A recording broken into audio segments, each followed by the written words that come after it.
Assalamualaikum warahmatullahi wabarakatuh. Halo semuanya, di sini saya, Aquin Query dari kelas 10-8 akan menjelaskan tentang keanekaragaman hayati atau keanekaragaman makhluk hidup. Jadi, keanekaragaman hayati atau keanekaragaman makhluk hidup berasal dari berbagai sumber dalam suatu ekosistem. Ekosistem adalah sekumpulan organisme, baik tanaman maupun hewan, yang saling berinteraksi satu sama lain, juga dengan lingkungan di sekitarnya. Mari simak lebih selengkapnya penjelasan mengenai keanekaragaman hayati berikut ini.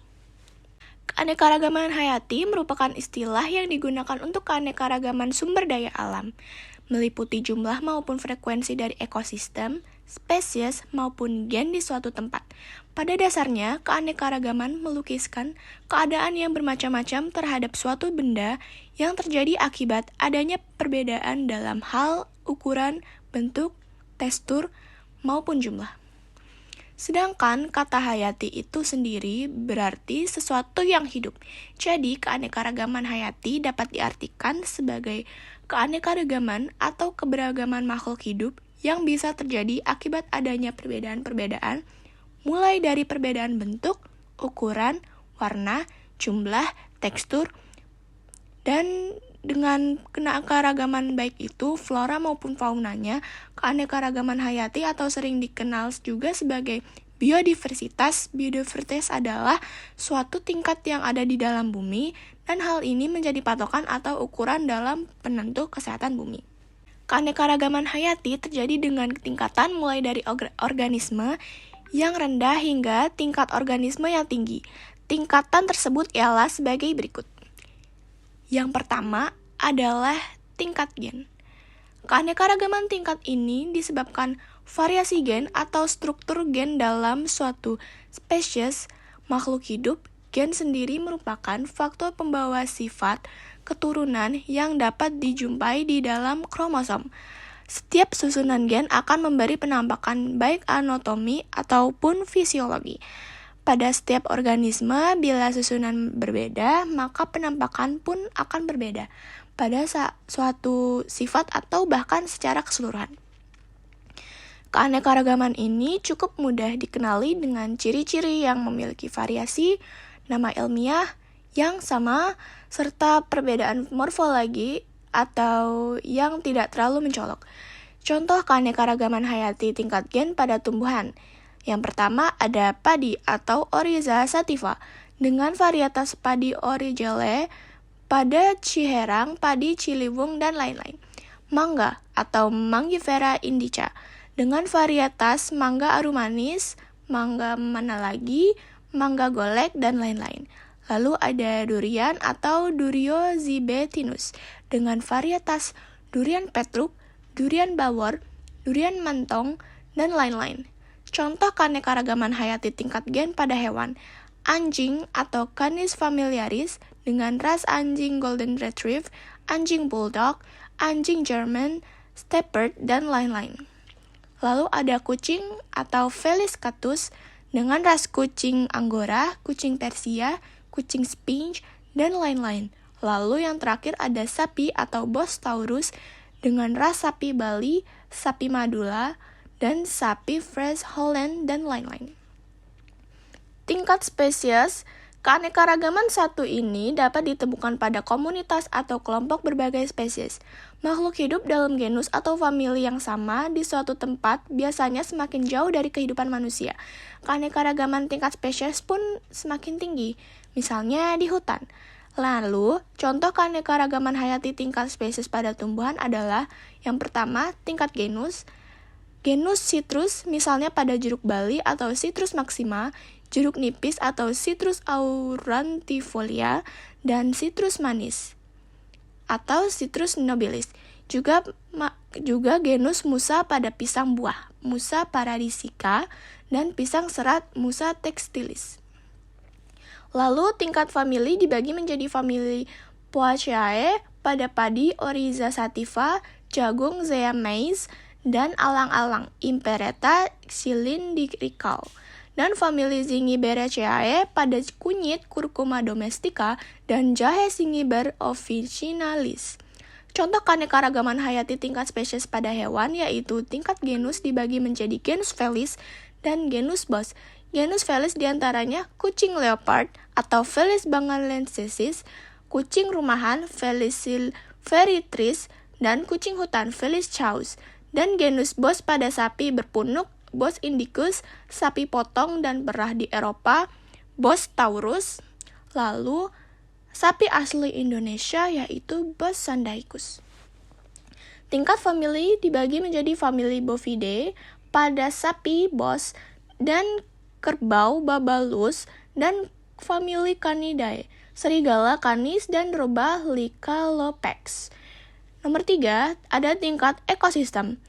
Keanekaragaman ini terjadi akibat perbedaan letak geografis yang menyebabkan berbagai iklim dan berpengaruh pada perbedaan suhu, curah, hujan, intensitas cahaya matahari, dan lamanya penyinaran matahari. Dengan sekian banyak perbedaan tersebut, flora dan fauna menempati suatu daerah akan bervariasi pula.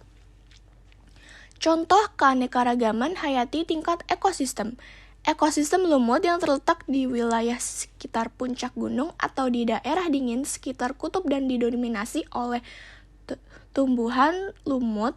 Hewan yang dapat di dalamnya ialah hewan-hewan berbulu tebal seperti beruang kutub. Ekosistem hutan konifer yang didominasi oleh tumbuhan yang berdaun seperti jarum, misalnya pinus atau cemara, yang di dalamnya terdapat hewan juga, salah satunya adalah beruang. Ekosistem hutan tropis yang ditumbuhi berbagai pohon, liana, dan epifit, hewan yang hidup di dalamnya misalnya kera.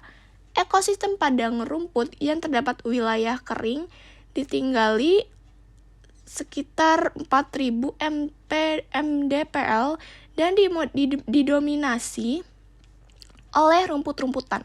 Pada ekosistem ini hidup mamalia besar, karnivora, dan herbivora. Ekosistem gurun yang memiliki perbedaan suhu mencolok antara siang dan malam, angin kencang, iklim panas, dan hujan yang sangat sedikit, serta didominasi oleh kelompok tumbuhan xerofit seperti kaktus. Hewan yang dapat dijumpai di dalamnya adalah reptil dan mamalia kecil. Ekosistem pantai yang didominasi oleh formasi Pescapre dan Buringnotia berbentuk perdu atau pohon. Di dalamnya terdapat serangga burung, pantai, dan lain-lain. Lalu, manfaat keanekaragaman hayati. Biodiversitas atau keanekaragaman hayati di bumi memiliki manfaat yang vital bagi berlanjutnya hidup seluruh makhluk. Keragaman hewan dan tumbuhan serta organisme di bumi memenuhi segala macam kebutuhan yang diperlukan oleh kita sebagai manusia. Kebutuhan yang dipenuhi oleh ketiganya tak hanya mencakup kebutuhan primer, tetapi juga kebutuhan sekunder. Adapun manfaat keanekaragaman hayati dalam bidang pangan dan sandang, ekologi, farmasi, serta ilmu pengetahuan dan teknologi. Klasifikasi keanekaragaman hayati dibagi menjadi 3, yaitu sistem alami, sistem buatan, dan filogenetik. Yang pertama, klasifikasi sistem alami.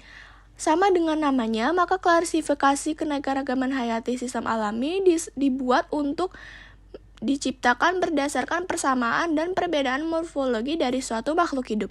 Misalnya klasifikasi hewan berdasarkan cara gerak, hewan bersayap, hewan bersirip, dan hewan berkaki. Klasifikasi tumbuhan berdasarkan biji berkeping 1, dan biji berkeping 2. Lalu klasifikasi sistem buatan. Klasifikasi keanekaragaman hayati sistem buatan adalah keanekaragaman hayati yang diklasifikasi dengan memakai 1 atau 2 ciri makhluk hidup. Oleh karena itu, pada sistem buatan ini biasanya terbentuk atau tersusun sesuai dengan ciri dari manusia. Misalnya, Aristoteles yang mengelompokkan makhluk hidup menjadi 2 kelompok berdasarkan kemampuan berpindah dan klorofil. Lalu yang terakhir ada klasifikasi sistem filogenetik. Klasifikasi sistem filogenetik adalah sistem klasifikasi keanekaragaman hayati yang berdasarkan dari jauh dekatnya hubungan antara takson satu dengan takson lainnya. Oleh karena itu, klasifikasi sistem filogenetik dapat disusun berdasarkan sifat makhluk hidup yang dapat diamati atau dari persamaan fenotipe. Keanekaragaman flora di Indonesia bisa dibilang sangat banyak. Tetapi ada salah satu flora asli Indonesia yang namanya sudah dikenal hingga ke luar negeri, yaitu Rafflesia arnoldi, atau lebih kenal dengan sebutan bunga bangkai. Tumbuhan itu biasanya ditemukan di hutan Sumatera. Bukan hanya banyak flora fauna di Indonesia yang tidak merata. Misalnya saja jumlah hutan di Pulau Kalimantan, Papua, dan Sulawesi berbeda dengan hutan di Pulau Jawa, Kepulauan Sunda, Maluku, dan Sulawesi.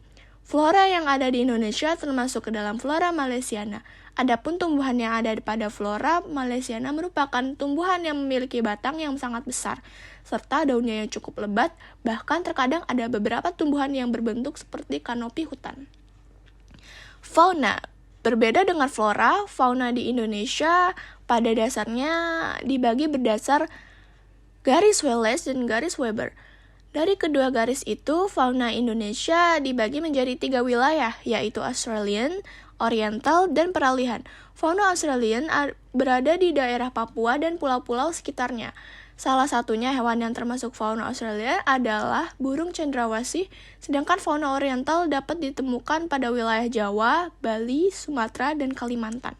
Pada fauna oriental, kita dapat menemukan bahwa hewan atau fauna yang memiliki ukuran tubuh cukup besar, seperti badak, Sumatera gajah, banteng, dan sebagainya tidak hanya berbadan besar, ada juga hewan burung seperti elang Jawa, jalak Bali, dan sebagainya. Metode in situ adalah sebuah upaya pelestarian dari keanekaragaman hayati yang mana langsung dilakukan pada tempat dari flora dan fauna itu berada. Metode ini memberikan perlindungan pada kawasan yang dianggap memiliki ekosistem unik atau flora dan fauna yang terancam punah. Biasanya dilakukan dengan pembuatan suaka marga satwa, cagar alam, hutan suaka alam, dan taman nasional. Suaka marga satwa merupakan sebuah upaya perlindungan terhadap ekosistem yang dinilai mempunyai keunikan. Keunikan tersebut berisi sebagai flora serta fauna yang wajib untuk dilindungi. Taman nasional merupakan sebidang tanah yang memperoleh perlindungan mutlak pemerintah. Tanah ini biasanya isinya adalah ekosistem-ekosistem terlindungi.